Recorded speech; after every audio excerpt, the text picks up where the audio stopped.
Opportunity. I say you pull them if you get a penalty or a face-off deep in the zone, which they won't here.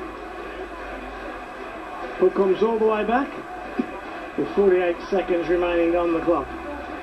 Well, you can pretty much see all the French fans there, and now you can see just a small contingent of the Brits who have travelled across. Of course, a big weekend of ice hockey back home in Blighty, both in the Elite League and the English Premier League. You'll be going off to watch your own games. Avitu. High on Lyle. He blockered it to the corner. Here comes the captain, Phillips. Out to Hewitt. Now keep calm, keep calm. Trey, who's been walking a fine line in this last few sequences. He took a run at Sarge. Twice. He didn't want to answer to O'Connor.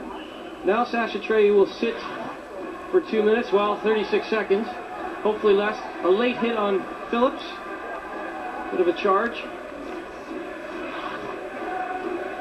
And Trey makes his way. It's going to be thrown out.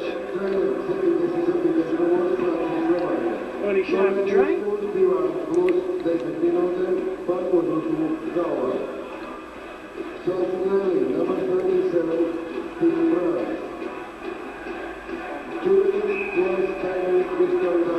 Two plus 10, we're hearing. So DeRoger will serve the 2 minutes, and Sasha Trey's game is over. He heads for the showers. 30 seconds to go. Well, there was no chance of the goalie being pulled in, because even on the 5-on-4 power play, on the offensive zone face-off, Stephen Lyle remained in between the pipes. Here comes O'Connor. 20 seconds to go. 4-2 France. Can GB work a miracle? O'Connor. Back to Sarich. Calmly sits it ahead to Peacock. Down the half wall. 2 seconds to go. Shot by O'Connor. Time ticks down. France beat GB 4-2 here at Arena Riga, the Olympic qualifiers on ESPN. A tough blow for Team GB. A tough blow. You know what? A very even first period. GB lost it 1-0. It was all about the second period and the indiscipline in that middle 20 minutes. The power play opportunities that came the way of the French, and the second period really did the deed. GB came back, showed that bulldog spirit, that commitment, that character that we expect. They got back in the game 3-2, and then just a very unfortunate fourth goal against Great Britain. Well, and that mistake came against what was probably the most dangerous line all night for the French. Absolutely. Robert Dowd collects an award as the player of the game for Great Britain. Bellemare gets his man of the match award for the French. There's more than one man of the match, I think, for the French. They were so dangerous on the power play all game long. There's a few guys that could have been awarded that. Dowd, a deserving recipient for GB. My very first trip away, I went to Slovenia, and they had a player in that Slovenian team, Ratzinger, always followed him. I'm going to keep my eyes on that flurry from now onwards as well. The national anthem of the winners, France.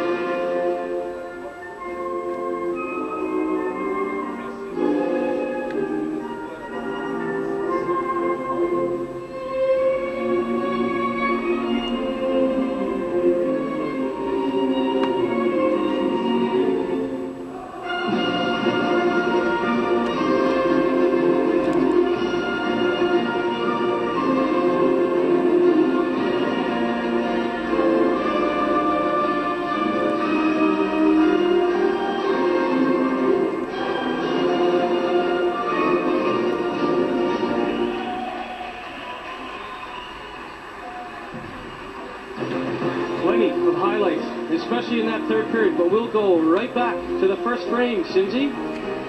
Well, the first frame should be dominant British pressure, because Great Britain had those chances early doors, you know, but Mounier got the power play goal. How many times I'm getting fed up and sick of saying power plays there. Well, DeRozier, so calm with the puck. Nice pass to Meunier, and as we said a few times, he's not going to miss from there. No. Not many of those French forwards are going to miss from there on the power play. And it had to be a clinical goal to beat Stevie Lyle in this tournament, and that was clinical. Absolutely. Stevie played well, but not going to stop that there. We move on to the second period and the delayed penalty call. Yeah, Jason Hewitt, of course, on the slash. But the French man of the match was the man again, who delivered finally. Yeah, Bellemare is not going to make any mistake either. And, you know, it was a delayed penalty, so technically another power play chance for the French. They make no mistake, and we saw a trend starting to form there with the man advantage, because they had pulled their goalie there for the extra attacker. That continues now, though, doesn't it? Retain possession off the face-off. Still on that power play. The third power play opportunity. And they were just so patient on the puck, weren't they? And they execute well, and they shoot, they score. They lead by 3. Damien Fleury snipes to put France up 3-zip. Tough second period for Team GB. A disappointing second period as well. You know, the 4 periods up until that, we'd still had hope, and that kind of deflated everybody a little bit. But it needed a rallying call, and by God, did it get one, Murph? Did it get one? There was no quit in Team GB. An early sign there as they come back, and Lakovic just can't. He'll be having nightmares about that one. He just took a little bit too long about it. That would have opened his GB career. Farmer just couldn't get that shot away, could he? Yeah, Farmer looked good on the plate, couldn't finish. Craig Peacock, great against Latvia, great here again in the third period. Shields, Dowd and Peacock, they were the threat, the offensive threat, and it was only a matter of time on this power play that it would come. Nice to talk about the British power play.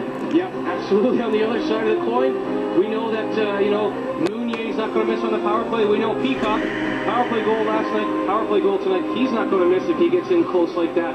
Great goal there to keep GB in the hunt, jams it in. Birthday boy Robert Lakovic, though. We talk about the Dowd line, but the Myers line as well was outstanding. And this was the first even strength goal of the night. He won the puck behind the French net, this Matthew Myers.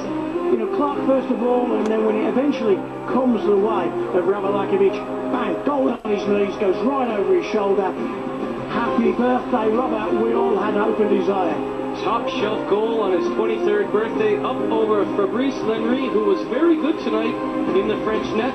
We thought we might see Chris Baldwin, but it was Fabrice Lenry who at times frustrated GB, but not on that play, as the birthday boy goes top shelf. And a brilliant goal to put them within 1. Exactly, he'd have more chances later coming his way. But just after Lyle had made a great stop, miscommunication with Stevie Lyle, gets caught out.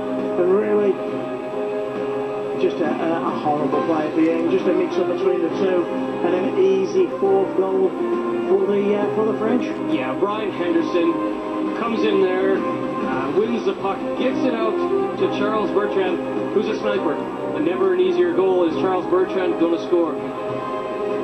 Is it a miscommunication, you think, there, Murphy? Could possibly be. Who's going to have it? Is it the defenseman coming around the back? Is it the goalie who they want to play? But totally agree. Any hesitation against a world-class team like the French is going to result in that. Could have brought it back to 4-3, though. It's Lakovic again. We've talked about this change in the wing, haven't we? And it's been that younger brigade again. The Lakovic's, the Ben O'Connors, the Dowds, and the Peacocks. And we've all got to do it again on Sunday. It's a tough loss, but that third period was a good period for GB. You can see across now the GB fans milling out. They gave us plenty of noise over there, trying to lift the team on their back. Don't forget, on Sunday, I think we see the start of another bit of the new generation. I think we get to see Ben Bounds in goal for GB. Yep, Kazakhstan, GB, the third game of the tournament for GB on ESPN, Sunday, 10:30 p.m. Don't forget to tune in. Simsy and I will have the call for you. But for now, France, keep their dream alive. GB lose 4-2. We'll talk to you Sunday.